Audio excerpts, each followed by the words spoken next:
more particularly what constitutes development, meaning not any change is developmental, not all growth is developmental, and there are strict criteria for that that emphasize the seeing the world more complexly and with more adaptability. So when we say what constitutes development, we're using the prior theorizing and research to identify that.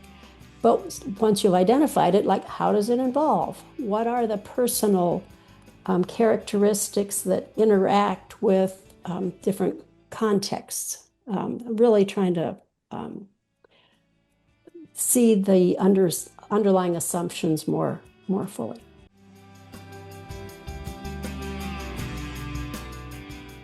Welcome to Student Affairs Now, the online learning community for student affairs educators. I'm your host, Heather Shea.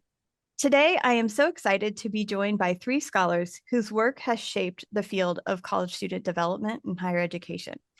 Together, they are the authors of a new book, Exploring Complexities in College Student Development, Critical Lessons from Researching Students' Journeys. In the book, they draw on years of research and hundreds of student stories to challenge some of our traditional assumptions about student development, offering a more nuanced understanding of how students learn, grow, and make meaning of their college experiences. Their work invites us to embrace complexity and rethink how we support students in an increasingly dynamic higher education landscape. Student Affairs Now is the premier podcast and online learning community for thousands of us who work in, alongside, or adjacent to the field of higher education and student affairs. We release new episodes every week on Wednesdays, and you can find details about this episode or browse our archives at studentaffairsnow.com. Today's episode is sponsored by the Evolve Institute for Higher Education Leadership. Evolve offers 4 leadership coaching journeys designed to expand capacity and build capabilities, empowering courageous leadership to transform institutions and reimagine the future of higher education. As I mentioned, I'm your host for today's episode, Heather Shea. My pronouns are she, her, and hers, and I am broadcasting from the ancestral, traditional, and contemporary lands of the Anishinaabe, Three Fires Confederacy of Ojibwe, Ottawa, and Potawatomi peoples, otherwise known as East Lansing, Michigan, home of Michigan State University, where I work. Let me bring my guests onto the screen. Welcome, everyone. I'm going to read just a really brief bio. And I'm so excited to jump into our conversation today. So first, let me introduce our guests. Dr. Patricia, or Pat Hi. King, Hi. is Professor Emerita in the Center for the Study of Higher and Post-Secondary Education at the University of Michigan. Pat's scholarship has helped generations of educators better understand student learning, development, and reflective judgment. And her contributions have shaped the foundations of student affairs practice and research. Welcome, Pat. Thank you. And next, Dr. Rosemary Perez, is Associate Professor in the Center for the Study of Higher and Post-Secondary Education at the University of Michigan as well. Her research explores college student development and success, identity, equity, and belonging, with a particular focus on how students navigate complex educational environments and experiences, and how institutions inequitably support students' development and success. Welcome, Rosie. Good to be back. And Dr. Jim Barber.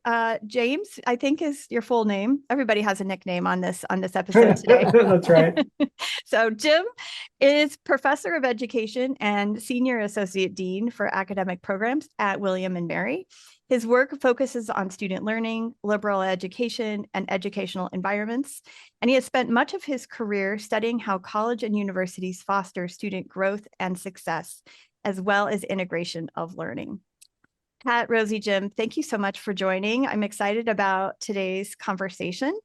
So before we dive into talking about the book, I'd love to have you all share anything else beyond the bio I just read, and maybe something about how this positions you in this work. So Pat, I'll start with you. Thank you for that introduction. I think the only thing to emphasize there is the addition of emerita in my title, that it's the transition to retirement has been long and enjoyable. So this book was really a culmination of Mm, so many threads of interest and people to work with and projects to undertake. So it's really fun to have the chance to try to pull some of the pieces together for the audience today. I love it. Thank you so much, Pat, for that. Rosie, how about you? Yeah, it's probably helpful to know that I was a student affairs educator for many years before joining the team that ended up working on this research project. Actually, starting as a first-year doctoral student. Yeah. So I've worked on this project on again and off again pretty much throughout my Yeah. academic career.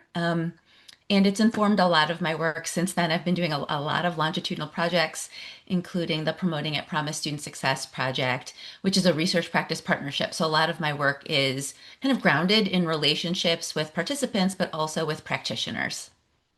I love that work out of the Polius Center, right? At USC? Yes. Mhm. Amazing. Jim, welcome. Thank you so much.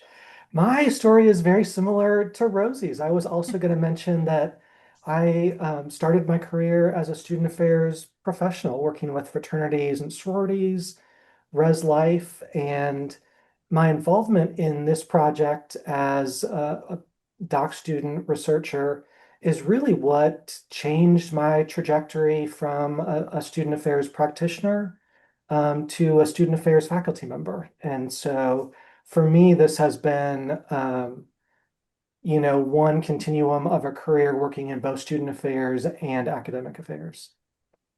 I love it. I mean, it's always interesting to me how people come into the field and then find their way into Mhm. different spaces and places.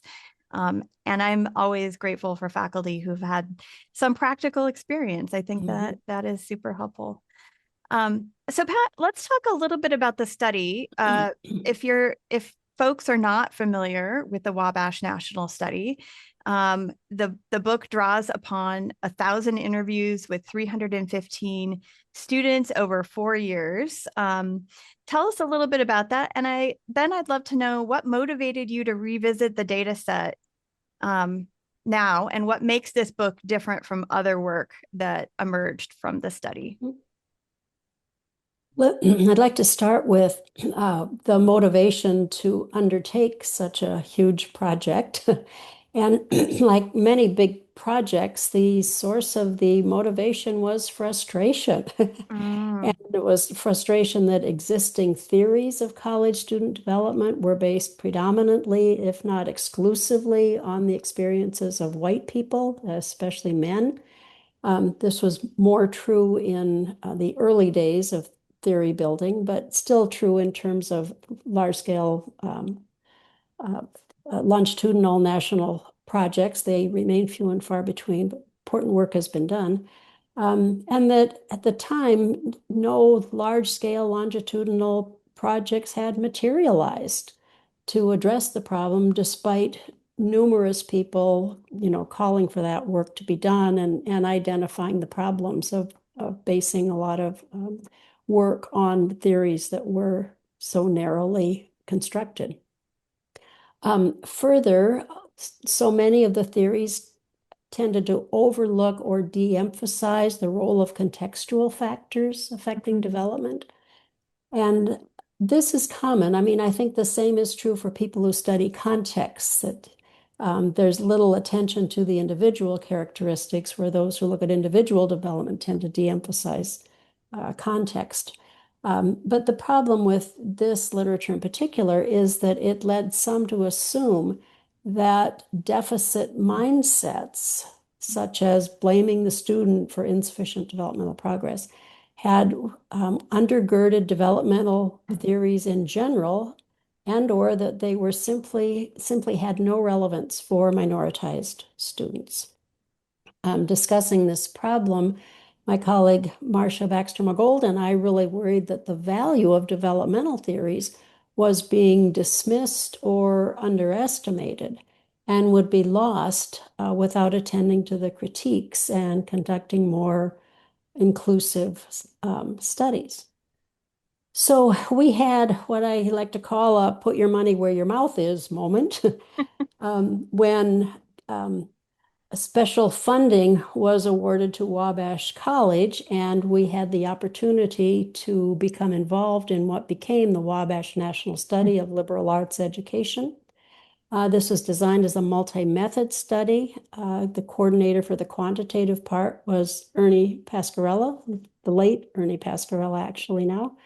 And Marcia Baxter-Magolda and I coordinated the qualitative portion of the study. So we had a lot of motivations and background experiences and simply really didn't want to continue to be part of the problem. And then this opportunity to move that forward. So the purpose of the study, most simply put, was to explore the development of self-authorship and the development and the emergence of liberal arts outcomes. It was, after all, a study funded to look at liberal arts education, to do so at varied collegiate contexts and using a diverse sample. So let me just briefly say the institutional sample, there were 6 colleges or universities involved in this. No, they weren't all liberal arts colleges, but they were different institutional types. The 4 liberal arts colleges, 2 of which were single gender institutions, one for women, one for men. There was a mid-sized private research university and a large regional public university. For the student sample, we selected the students from those who had completed the quantitative surveys and who agreed to participate in hour-long interviews for 4 years. Bless their hearts, they had no idea what they were in for. But I'll speak a little bit more of that later. But by oversampling racially minoritized students and men, the interview sample is balanced by gender, and about 30% were from underrepresented racial groups. So as Heather has said, there were 315 students in the original project, and over the course of 4 years, 131 students participated 4 different times. So that's the strictest criteria for selecting a longitudinal sample for the kinds of questions we wanted to raise. There's other ways to do it. We have some studies that compared the year 1 with the year 4 sample, capturing those who might have been doing study abroad, in the case of several in year 3. So that's the size of it. And like we say, almost 1,000 one-hour interviews.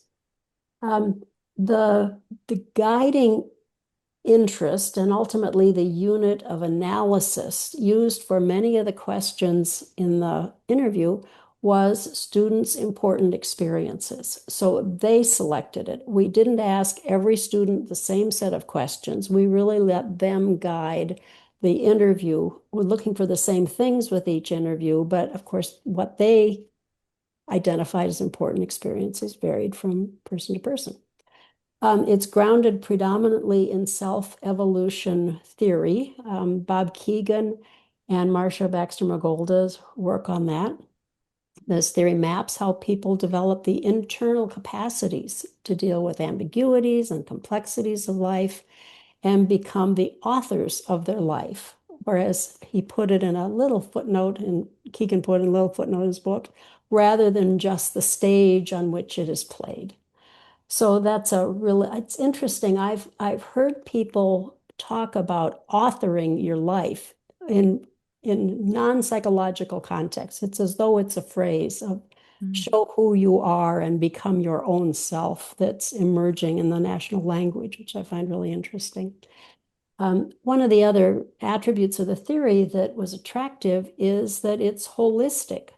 Both Marcia and I had done extensive work on cognitive development. I had also done other work on identity and moral development, and the link between them was always very clear. And Keegan had done that as well with 3 major dimensions: the cognitive, or what he called epistemological, identity, or intrapersonal, and then social, or interpersonal. And in this study, we looked at all 3 dimensions in the interview. So it was a wide-ranging interview and oftentimes hard to fit into just an hour for that reason. This book differs from previous reports of the study in that what we've tried to do is to show how the parts of the study fit together. It was a big, complex project, and piecemeal reports, as you have to do for length considerations, just don't capture its scope and various purposes. Lots of other publications have described our methodological choices, the assessment challenges, the development of a 10-position assessment model instead of prior 3 or 4 positions. And they also looked at different slices of the empirical findings. But the book provides a fuller, more comprehensive, more integrative report that also shares a lot of new data. So part of what is important in identifying the pieces that go together were kind of a statement about the underlying assumptions about college student development, more particularly what constitutes development, meaning not any change is developmental, not all growth is developmental, and there are strict criteria for that emphasize the seeing the world more complexly and with more adaptability. So when we say what constitutes development, we're using the prior theorizing and research to identify that. But once you've identified it, like how does it involve? What are the personal characteristics that interact with different contexts? Really trying to see the underlying assumptions more fully. As we asked students about their experiences, we systematically coded where they happened, what was the nature of the experience that promoted development, the prevalence of each liberal education outcome that was as part of the ones we had identified for this. And those are reported in the book. We developed new techniques to analyze the developmental data and show how they were confirmed and where they both affirmed and challenged assumptions about development and its evolution. For the book, too, we wrote up 5 full, what we call longitudinal narratives. That is, we tried to capture each student's developmental journeys from year to year. They illustrate our analytic process for those who are interested in the research perspective, but they capture the fuller lives of these students and where they developed and in some cases didn't develop very much, despite involvement in high impact practices, I might add. So the other thing we made a point to do in this book was to also make explicit and transparent our own involvement with the project and the personal insights about how the project had changed us as we have looked at. And I think we'll get into some of those questions the rest of the day. So we hope that the fuller view of the project, the fuller view of the data and our insights help show readers how development undergirds higher education's ambitious goals. And really, when you think about teaching critical thinking, which has always been central, but now seems all the more important in today's context, but how educators can then create context to help students learn to be the author of their own lives. Wow, fabulous overview, Pat. That's when I think about my knowledge of the Wabash study and the different conference sessions I've been to about it, like I had no idea of the breadth and depth of it. And so this is super helpful. And I think your point about naming your own identity processes as a part of that is super interesting as well. And if we don't have a chance to talk about that, we'll definitely have to have a second episode to unpack that. So it sounds like there are a lot of different kind of key findings. And Rosie, I think one of the key arguments that the book makes is that student development is much more complex and less linear than many of the theories we teach in graduate preparation programs. What did you learn from student stories that challenged those traditional assumptions? Right. So in a lot of ways, I think what we now have data for is things that we as student affairs educators know through like our informal theories and like lived experiences. And that is people are messy. It's like I tell my students at the beginning of every semester, they want theory to be clean and neat. And I say this model is the idealized version, but people are messy. How we encounter life, the experiences we have, how we come to college, all of that informs how we might move towards this more ideal version, and whether or not that ideal version is actually good, or if that is that actually what we want, is something we should think about, right? Yeah. And so I think more than anything, like our longitudinal look, like looking at student stories, kind of illustrates these things that we almost inherently know if we think about what college might have been like for us or for others. There's lots of fits and starts, stops and starts. Things might be moving, sometimes like big growth or big areas of development. Sometimes other areas are lagging. Um, Sometimes we make regressions, we might move backwards, which I think as educators, we don't always want to admit people might go backwards, where we've created conditions in which we might be over challenging them, providing inadequate support, or downright being harmful. If we create like hostile environments where we might negatively affect students. So, in a lot of ways, I think the book illustrates things we informally know. I think Pat mentioned this, and I think it's a big, important thing to highlight. People can change a lot in college and it's not always developmental. They can learn a lot in college, like we might see movement towards liberal art outcomes.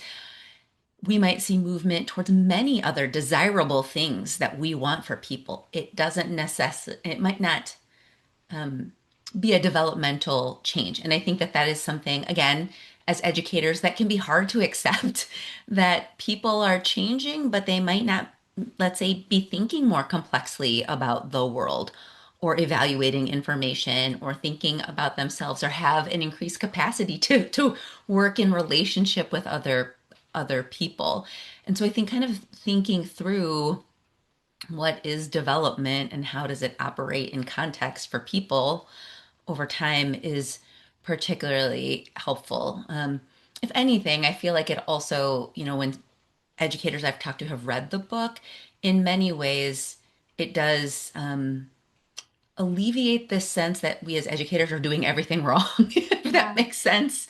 In that, if people aren't making gigantic leaps by the end of college in terms of development, did we fail them?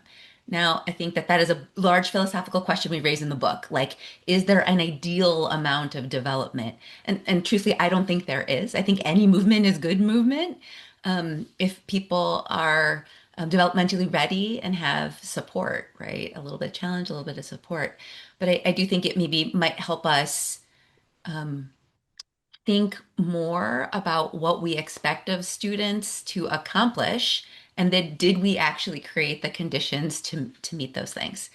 I think sometimes very unrealistically, we folks have this idea that like students are going to achieve the end, the pinnacle of a model, even though a lot of the research would suggest these are often adult development or lifespan development theories. And if we're looking at traditional college students, is it realistic for us to say somebody should be fully self-authored at the age of, let's say 21, 22, when a lot of the research is saying some folks come in this way, others are moving in this direction into their 40s, right? Like, so what is realistic for us to really think about? So again, I think it might help us right size our expectations and really give some credence to things we know as educators, but maybe might doubt because we don't have data. Now we have some data to say, hey, some of these things that you experience are quite realistic. But how might we adjust our practices to maybe better support students, knowing that this pattern is not necessarily an anomaly. It might be indicative of things many students are experiencing in terms of fits, starts, the ups and downs of development. As a parent, so I have a daughter who's a junior actually at the University of Michigan. And I have a son who's just about to start college, actually here at Michigan State in the fall. And I'm also thinking about this through the lens of being a parent or a family supporter of a student, and hoping, during this 4-year period that they're going to get all the skills they need. And I think that realistic expectation or unrealistic expectation is definitely something. So maybe there's a side project here where you could write something for parents and family members and supporters of students. Like, here's what you think is going to happen. Here's maybe what is actually going to happen. Right. No, it's really interesting. So Jim, as Pat was saying and Rosie was talking about, self-authorship is kind of another key concept throughout the book. Not surprising, right? Since Marcia Baxter Magolda was one of the designers of the study. But maybe talk a little bit about how, through your process in writing this book, your understanding of self-authorship has evolved through the research, and what should practitioners know about helping students develop it. And I think this kind of like application as a practitioner is really key here. Yeah, thanks, Heather. My understanding of self-authorship has grown tremendously as I've grown as a person over the course of this study. I think the first thing that comes to mind is just my own understanding, and I think all of us as a team have gained a much more nuanced understanding of what the journey towards self-authorship is. I would imagine that many of your readers or your listeners, as student affairs educators, have learned about the self-authorship model in their graduate programs. And I think that many people know the broad strokes about self-authorship, that it's the idea that we as people become more complex over time, moving from a place of external foundations or external authorities into a crossroads period, moving out of that crossroads period to internal foundations where we are truly becoming that author of our life. And I think for many people, it's tempting to take those 4 phases towards self-authorship and map them onto a traditional 4-year college education and think, okay, you come in as a first-year student, you're going to be in that external area. We're moving towards self-authorship by the time you graduate, and so each year should be about one phase. What we realized as we conducted these interviews and started coding and analyzing is that coding the interviews just using those broad strokes was not very interesting. We did the first year of interviews and coding and said, wow, most of these interviews are in the external area. Well, what do we do with that? And so that's when we went back as a research team guided by Pat and Marcia to really make those more fine-grained positions to move to a 10 position look at self-authorship. And so for me, that's something that I still use to this day in terms of looking at the more fine-grained nature of development on an individual level. A couple of the takeaways from the study as a whole that I think are important to talk about in this conversation.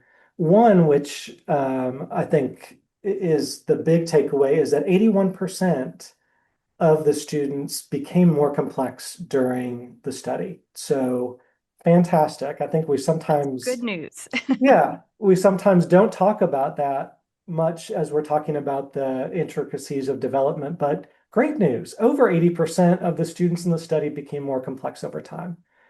Very few of those students achieved internal foundations or reached self-authorship. But again, as Rosie mentioned, that may be something that we shouldn't expect of a traditional age college student. Another takeaway from these data that really has affected the way that I interact with students and the way that I look at student learning and development is that we had students who had periods of stasis, which was just where they were not moving forward or backward for a certain period of time, sometimes years. And that was a bit surprising. Um, we also had some students that showed periods of regression where they were moving to earlier ways of knowing, less complex ways of thinking. And for me, I am really pleased to see those data are now a part of the literature because I think it tells us and it tells our students it's okay to rest. Yeah. That is a normal part of development. We've shown through these interviews and these analyses that that's a normal part of the journey towards self-authorship for some people is a period of stasis. 11% of the students in this study had periods of stasis. 8% had periods of regression. And so I think that is a really important takeaway that we need to incorporate into our practice as student affairs educators and realize it is not always a developmental grind where people are moving forward every semester, every year. Sometimes all of us need an opportunity to rest, and that's okay, and that's normal. Yeah, normalizing that I think is really key. Mhm. And again, as a parent, that's another piece. And I am also thinking about um, identity interactions like first generation college students and trans students and who those whose identities may evolve significantly just because of the context of being in college. um, there's some interesting pieces there. I could jump in here Yep. as Jim was emphasizing the importance of periods of rest. That one of the things that becomes possible with rest is a very different function, and that is consolidation of this new worldview. Like as you develop from one position to another, your underlying assumptions about what can I know and who am I in interaction with others changes. And you don't just jump through those. I mean, it is your core. And so therefore that time to consolidate and sleep is really important too. So the rest and enabling consolidation and the time of that, I think is really something, as Jim pointed out, to take seriously. Yeah. Heather, I might add, when we were writing up these stories, one thing we talked about often is like, given that self-authorship is a holistic, theory of development, not all of the domains of development move at the same pace and space, Right. right? And so we often talked about a leading edge. Like Mhm. sometimes something's a little bit further ahead and it's like it might be pulling other stuff along. Mhm. So like how do educators, perhaps if you know a student perhaps is maybe really advanced cognitively, I find that a lot with my students, but maybe they have not made time or space to reflect on identity or think about Mhm. relationships, right? Are there ways to support them in areas that might be lagging that builds upon the strengths they already have, Mhm. right? Like I think there's something there that to not think of things as behind, but to think about how can you complement as an educator what students are already kind of doing and bringing so that on the whole, if we think about self-authorship, right, we might move towards more complex ways of knowing and being, but we've got to attend to all three parts. And I think that's tricky, given that sometimes the ways our work is constructed, if we think about maybe like our functional area work, sometimes it really does kind of maybe more narrowly focus or highlight one domain. And so to really think through, like, are there ways where we might think about students more holistically in how we work, Mhm. because I find that is just it gets more challenging as our work keeps growing in complexity, but also in scale in terms of like the number of people we're asked to serve. So sometimes it is easier to just focus on one part of a student. And, it kind of begs this question of like, does that always help serve students well, ultimately, if one of the goals we have for them is in concept moving towards self-authorship over the course of time? Yeah. I just realized something putting different pieces of this discussion together that I'd like to throw out that Yeah. as we it became very clear, two things, as Jim was saying, that a huge proportion of the first year students, I think it was 92%, used external structures, and a third of those used the most basic, EA, it's called. But yet, so many developed out of a strictly external into the crossroads. And what's key about the crossroads is that they signal the emergence of that internal voice. And maybe that is the developmental goal that is more appropriate than self-authorship, that you have experiences that result in this emergence of the internal voice, and that um, as expectations are set, or as you move to identify, maybe you see a leading edge here and a lagging edge there, that it could be a question to say, what can I do to enable the emergence of the internal voice for this student in this dimension? I realize that's highly individualized, but I think there's something to be said for what to do to encourage the accessing an internal voice rather than this be solely internal, the self-authorship end of that continuum. That's a great point. That's a great point.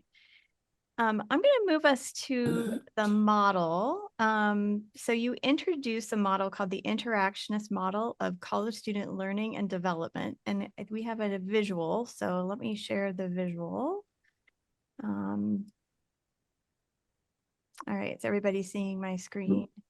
Okay. Pat, can you talk a little bit about what this model helps us see about students Yes. that maybe other developmental frameworks might miss? It admittedly is not self-explanatory, That's okay. but it's grounded in this notion that learning and development lie at the intersection of student characteristics and features of their environments. So whereas other frameworks tend to focus primarily on development, this includes ones with my name on it, this model explicitly focuses on this interaction, acknowledging that learner characteristics are situated and expressed differently depending on the context, and that learners interpret context differently depending upon their personal characteristics. So we have this dynamic relationship going on between the personal characteristics and the conceptual features, which is why this model is so complex. I also, having had many, many iterations of this model, have a great admiration for appreciation for those who can create great figures, because they really are hard, but I think they're important to try to visualize.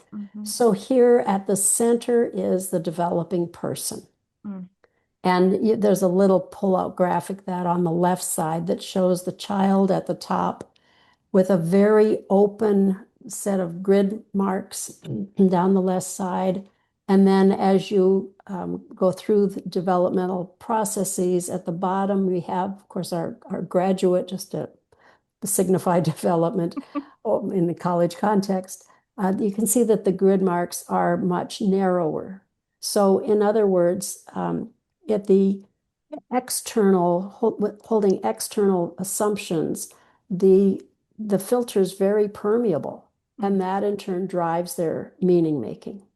By context, it's a smaller, less permeable filter that allows individuals to filter out external influences such as others' expectations, to be selective in what they choose to respond to manage competing pressures, and how to retain a sense of self and ownership over their beliefs and values, which is consistent with self-authorship.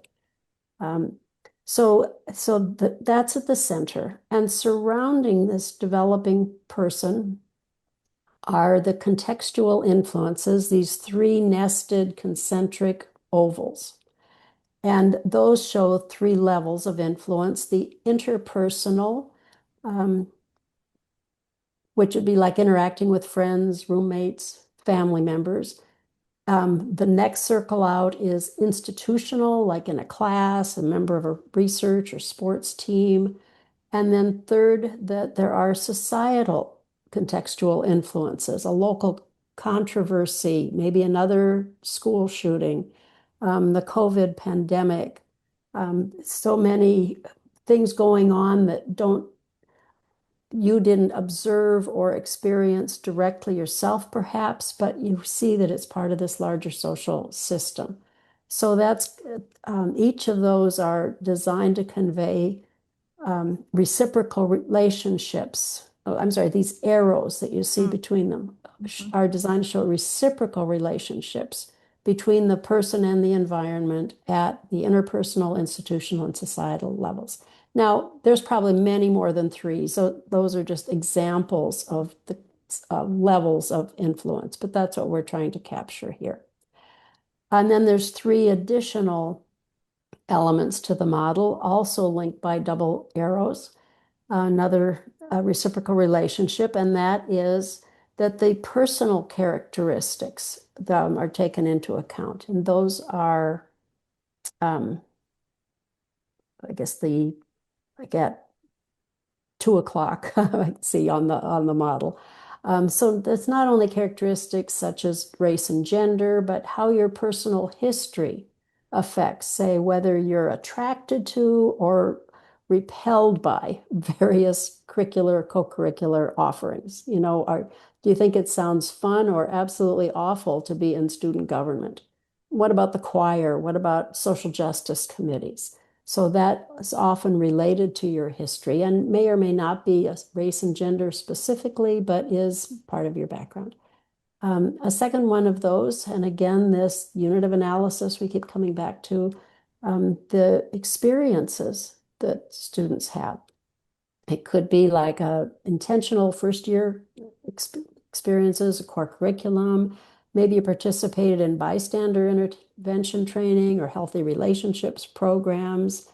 But experiences can also, experiences that affect your meaning making can also be an illness, your own or that of someone close to you, maybe the death of a friend or a family member. Events such as ICE raids, George Floyd killing, mass casualties from hurricanes or earthquakes, political uprisings.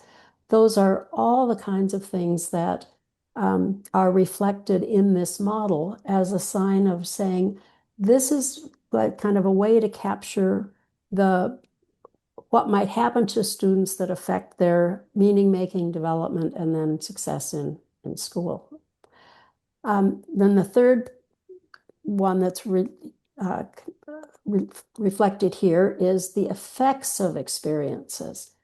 And we went into this really keen to find and discuss at some length developmental effects, meaning those transformative learning that promoted the development, what experiences that required or demanded of the student, especially those that really push the student to want to explore and do the work that comes with development. We did find developmental effects, but most of the effects were not of that. There were many that were simply, well, I shouldn't say simply, that were content effects. This is what I learned. I learned a new skill. I realized what I'm good at, what my weaknesses are. But they didn't go into a transformative experience. It was like a first level awareness. And some were reactions, and they're often emotional reactions was the effect. So it really got us thinking more about, are there levels of effects that ultimately might lead to a developmental effect, or some just what you take in, and then it may or may not take seed and grow from there. So there's a lot of moving parts to the model, but hopefully it reflects that basic tenet of interactivism, that the characteristics of learners and contexts have reciprocal influences and they need to be acknowledged and utilized, especially in educational settings. It's just not a simple process that we're trying to capture here. No, not at all. But I think you did a beautiful job visually as well as describing it. And if you're listening to this episode today, know that you can go back and see the model on the YouTube. And we will also post a attachment to the episode page so that you can take a look at this from the book. Yeah, thank you for sharing that. I mean, I'm such a visual person that I love having the visual in front of me as we're kind of talking through it. Um, that is super helpful, and I can see how complex it was to try to describe the many things that might be happening during a college student's experience. One thing I just want to add here is that it became more complex over time because of what we saw reflected in the data. Yeah. And so it wasn't solely a conceptual exercise of what do we think the pieces are and how do they fit together, but that we really had to struggle with, oh, that is an important piece that's missing, keeps coming up in the interviews of this time experience, that kind of effect, et cetera. So that was the fun part of it, although it seemed like it was never going to be done. Well, and we could see from our vantage point how these different elements interacted differently for different students. Yeah. So for example, because we were interviewing the same students every year, which was a fantastic experience as an interviewer, we could see, we perhaps were interviewing multiple students who were in the same class, experiencing the same curriculum, doing the same assignments, but had very different developmental outcomes as a result of that. Likewise, sadly, there were some instances where there was a student death on campus, where students who were very close friends with the student who passed had a very different experience that year than someone on the same campus who perhaps didn't know the student. And so we could see through our involvement, both as interviewers and summarizers and analyzers of the data, how these experiences affected students differently. That's fascinating. So I'm imagining the ability for us to make real, this model, but this larger concept that the book is exploring, might be really relevant to our listeners. So Rosie, some of our folks that are listening are faculty, right? Grad students in professional prep programs. But as a practitioner, what are some of the practical ways that educators can create conditions that support student growth? Particularly during these times, right? There's a lot of uncertainty, a lot of challenge. Yeah. Two things immediately came to mind. I think one is to resist the urge to fix it. Yeah. Right away. And I certainly make referrals as appropriate. Like if people have basic needs issues or mental health concerns, like those referrals are appropriate. But I do think sometimes in the field, there is a tendency as good, helpful people to want to fix things rather than help students sit sometimes in things that don't require us to fix it. Where the struggle is actually part of development and us fixing it. And we might actually be getting in the way because we're not letting students sit with discomfort. And I think particularly as we're in an era where student satisfaction is key, like we're worried about pleasing people. I sometimes wonder if that's actually, are we actually getting in our own way as it relates to development? So kind of getting in the, don't get in, allow people to sit in it sometimes. It's not fun. But to that end, we got to sit with them in it. What we found quite a bit, right, is that these interviews, and I would say this is about all the longitudinal work that I've done. I've done like 3 big studies where I'm talking to people for a long time. It is rare that humans get an opportunity to talk about the things that matter to them uninterrupted and to not get at a particular thing And by that, Pat mentioned we centered participants' interests and experiences. We tried to listen to them. We weren't trying to fix something, just the gift of presence. And I've continuously had students say that they just don't get to do this, but it's very helpful and they learn a lot. And sometimes it helps them realize things that they didn't know. So often, honestly, like reflection is a extremely effective and low cost developmental intervention, but we don't use it. Yeah. Like we just don't use it. And I keep thinking about this. In the Wabash study, there was a student who shared a very similar cultural background to me. I'm Filipino American. And the student kept saying, and I just could see myself, the student kept saying, like, I am a science major. I am going to keep taking these science classes and I'm going to like go to graduate school in science or medical school. And they kept saying like, but I'm not doing well in these classes and I actually don't like these classes.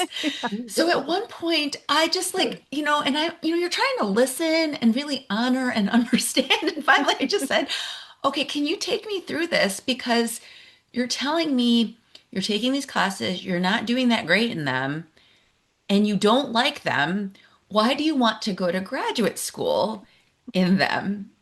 And they just like stopped in the interview and like, oh, I don't know. Like it's a really good question. And I said, okay, I was just wondering because I was just trying to understand you. Like I was trying to understand. I didn't say like you should do something else. But the next year, our first question was like, what's new or different? And the first thing they said was, I changed my major basically to this other thing they were really interested in and were doing well in, right? And that was not my intent to like nudge the student to change the major. It honestly was just to say, I don't understand. I just don't understand why you're making yourself miserable. Yeah. But it was sitting with them in struggle. Yeah. And so, I really would encourage us to think through, are there opportunities for us to sit with students in struggle and really just use the skills that we have to ask good questions and listen and provide opportunities to return to that interaction in a relationship? I know, again, like I've talked about trying to serve students at scale, this becomes increasingly challenging with advising loads or enrollment issues where maybe your classroom is too big. And yet, what I have learned across like three longitudinal studies is that people just really want to be heard and have space held for them. And we just don't do it enough. Yeah. It's like it's actually tragically rare, is what I have come away with. Um, and particularly in times of uncertainty and challenge, to me, like in addition to making appropriate referrals, how might we sit with students in struggle is probably the biggest thing we can do with them and be in relationship and willing to return to that follow up, check in again. Seems like an important note for educators, and I'll keep going back to parents as well, right? It's easy to want to step in and fix the issue, particularly as somebody who works in higher ed. But the value of them figuring it out or even just sitting with the question is really important. So, Jim, can you talk a little bit about how the book concludes? So, it talks a little bit about these 5 habits of mind, maybe sitting in struggle with students might be one of those. Can you share a little bit about those and which of those habits feel most important for higher education professionals right now and why? Yeah, absolutely. So we really thought long and hard about how we wanted to conclude this book because it has been such a journey, such a labor of love for us over the years. We wanted to find a way to bring people in to what we've learned from these data. And so we decided as part of the concluding chapter to have these habits of mind, which are really an invitation for other educators, student affairs educators, faculty in the classroom, coaches. I really look at our audience broadly as anyone working with and supporting college students. How can we invite other college educators to come into this learning or unlearning with us? And so we came to 5 habits of mind that I'll review briefly um, for the conversation now. And it starts with habit of mind 1, which is listen to and learn about the complex and interrelated elements of learning outcomes, development, and experiences. So looking at that visual that we just talked through, and then bringing in what Rosie just talked about making the time to listen to students and learn about their own experiences, knowing that each individual is going to experience those environments differently. Habit of mind 2 is to unlearn linear models of development in favor of a more fluid conceptualization of development. So as I mentioned earlier in the conversation, sometimes in grad programs, we learn the broad strokes and we learn about, well, okay, this is a developmental journey from less complex to more complex, or from external to internal. But we know from these data in the Wabash study and from many, many other studies over the last 20 years that development is not linear, that it is messy, as Rosie said. Habit of mind 3 is to create opportunities for students to reflect on their experiences and what they're learning or unlearning. Rosie, just hit the nail on the head a moment ago with this is low-hanging fruit to help students reflect. And I have to say, even years later, I have a vivid memory from one of the Wabash interviews where one of our kind of probing questions was, well, tell us what you're learning. Tell us what you've learned. And one of the students thought about it and said, no one's ever asked me that before. And it was just like, oh my goodness, as an educator, that just like went straight to my heart as like, oh, no one's asked you what you're learning. And so I think that's, at the heart of this habit of mind is just create the opportunities to reflect. And it can be as simple as just asking a student, what are you learning? Habit of mind 4 is to be aware of the impact of dissonance on students' lives and learning. And remember that everybody has their own challenges. And so going back to the idea that you don't know what somebody else is going through when you encounter them during the day. We as educators don't know everything that our students are going through, and so to be aware that people have their own individual challenges and that dissonance is at work, and that may be affecting or promoting their development in some way. And then the 5th habit of mind is to acknowledge and seek to address the additional developmental demands that minoritized students encounter. We've talked over the course of this conversation about the importance of having a diverse sample of students to talk with in this study. And what we've learned in analyzing the data and conducting these interviews is that students' identities really matter. It is central to who they are and central to how they experience their college learning, development, and environments. And so that's something that shouldn't be minimized. It's something that we need to address, acknowledge, and see as a key component of their developmental experience. So those are the 5 habits of mind that we end the book with. I feel like you've set me up to choose a favorite among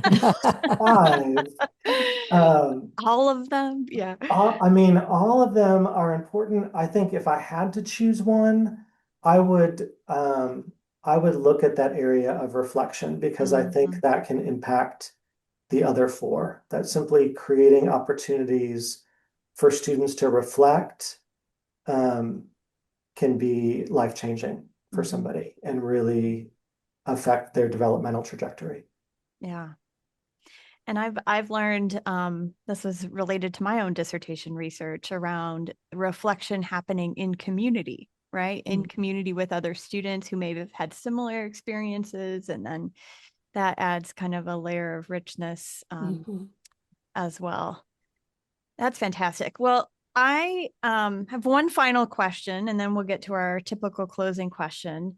And I'd love to hear from all of you on this. So, if you could change one thing about how our colleges and universities are thinking about student development based on what you've learned from this research, what would it be? And Pat, I'll start with you. This was the hardest question. I'm The, sure the you all one looked at thing this part. question. But and I didn't realize this would become a theme here.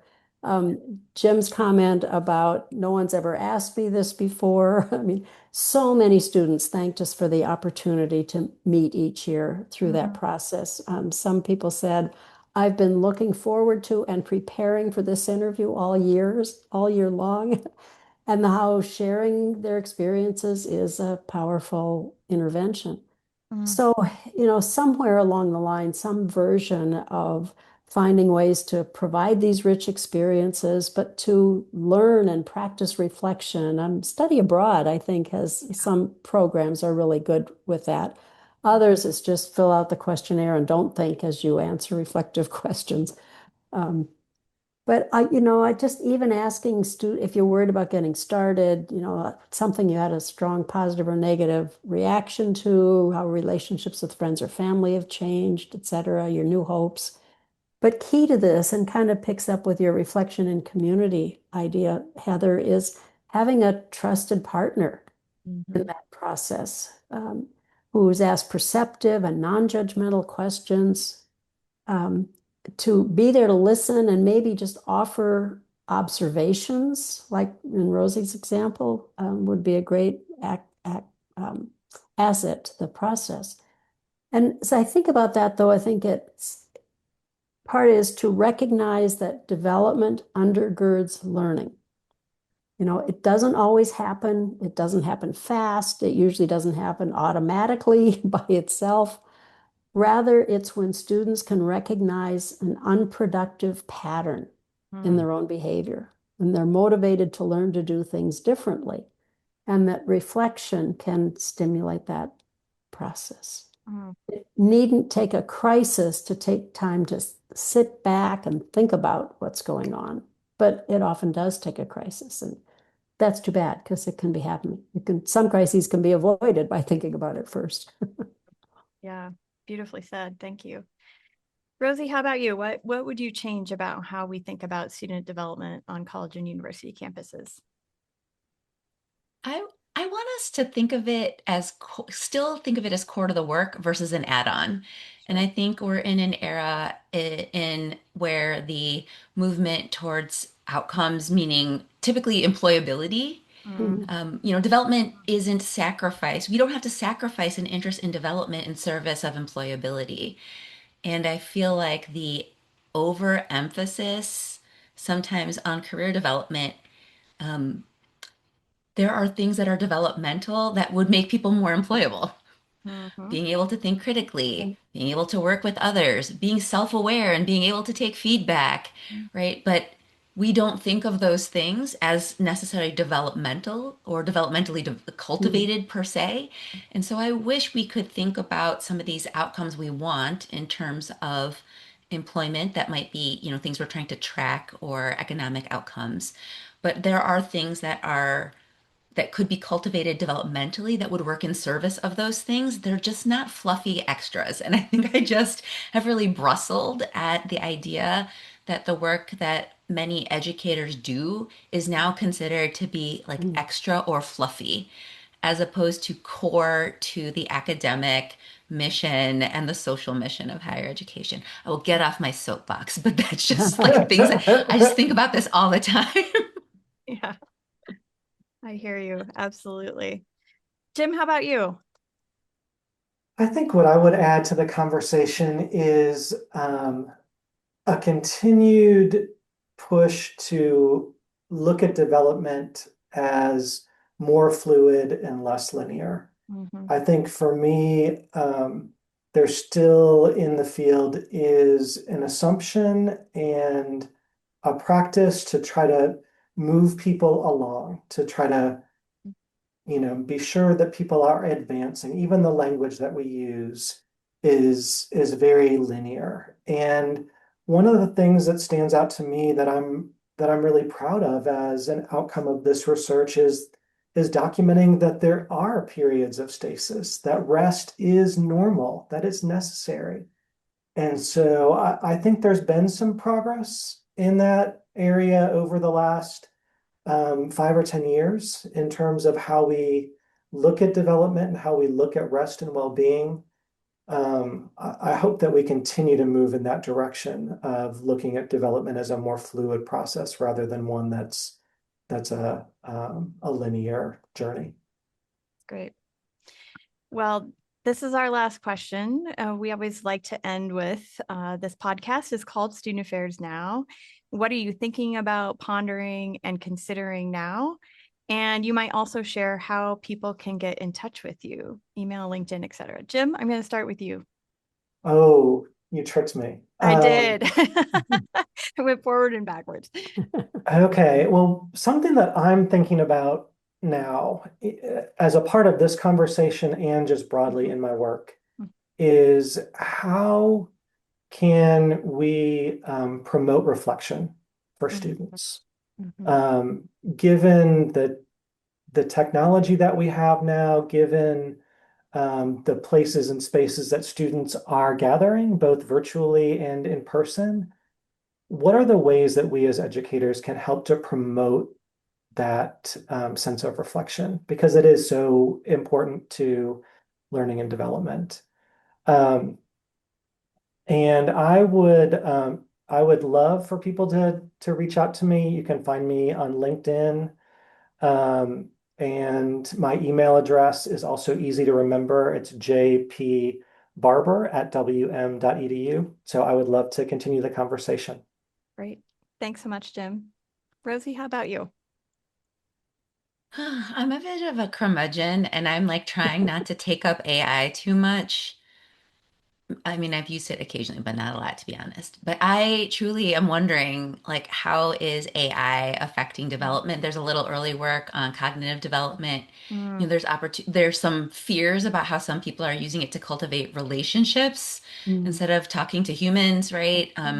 It can possibly provide useful opportunities to get information about identity. It can both be a helpful tool and a harmful one. And I'm wondering if we look over time, like, how will this inform students' development? Are we going to rely less on kind of this like interpersonal interaction, being in real life? We've already talked about that with social media, but AI gives us like a different sense of, of being a thing to interact with, to be in relationship with. So I'm just thinking about that. Before the robots come for us, which also terrifies me. Which every time people say that, I'm like, no, I'm like, oh, but maybe. I hope not. But if people would like to stay in touch, my email is on the Marcel Family School of Education website, and I am also on LinkedIn. Great. Thanks so much, Rosie. Pat, final thoughts and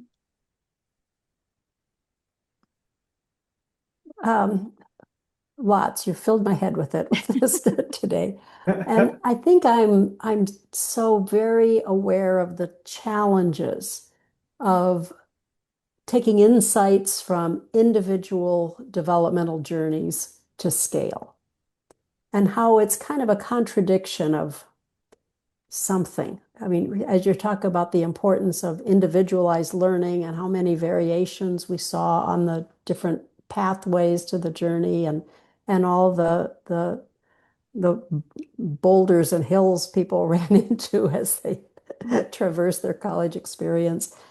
Taking it to scale really I find overwhelming, and trying to think, well, which are there certain characteristics that are important?